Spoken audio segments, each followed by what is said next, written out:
पिछले 14 दिन से जारी यूक्रेन रूस विवाद में अब थमने की उम्मीद दिखाई देने लगी है, क्योंकि रूस की तरफ से लगातार हो रहे हमलों के चलते अब यूक्रेन घुटने टेकने पर मजबूर हो गया है और इस बात के संकेत दिए हैं यूक्रेन के राष्ट्रपति जेलेंस्की ने। अब क्या है यूक्रेन में हालात और क्या कहा जेलेंस्की ने, देखिए रिपोर्ट।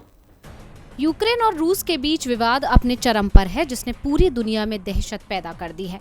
रूस की तरफ से यूक्रेन पर हमलों का दौर जारी है, लेकिन इस बीच यूक्रेन के राष्ट्रपति व्लादिमीर जेलेंस्की ने एक ऐसा बयान दिया है जिसने सभी को चौंका दिया। लेकिन उनका ये बयान यूक्रेन में मची तबाही को रोक सकता है। दरअसल जेलेंस्की ने कुछ ऐसा कह दिया जो रूस के राष्ट्रपति पुतिन सुनने के लिए बेताब थे। यूक्रेन के राष्ट्रपति जेलेंस्की ने कहा कि यूक्रेन अब नाटो की सदस्यता नहीं लेगा। वो दो अलग अलग रूसी समर्थक क्षेत्रों दोनेत्स्क और लुहांस्क की स्थिति पर समझौता करने के लिए भी तैयार है।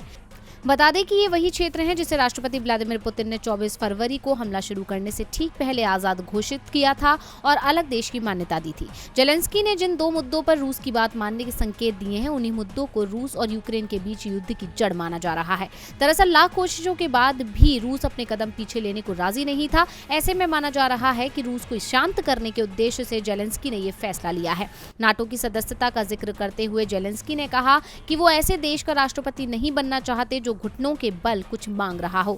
इतना ही नहीं, जेलेंस्की ने नाटो के प्रति अपनी नाराजगी जताते हुए कहा, मुझे ये समझ आ गया है कि नाटो हमें अपने गठबंधन में शामिल नहीं करना चाहता। जब मुझे ये बात समझ में आई, तब मैंने नाटो में शामिल होने के सवाल को पीछे छोड़ दिया। नाटो विवादित चीजों और रूस के साथ टकराव से बेहद डरता है। अब जेलेंस्की के बयान से साफ है कि वो युद्ध विराम चाहते हैं और रूस के सामने घुटने तक टेक चुके हैं। लेकिन जेलेंस्की की ये पहल क्या वाकई यूक्रेन में लाएगी शांति? अब क्या होगा रूस का कदम, ये देखना दिलचस्प होगा। डीवी लाइव की रिपोर्ट।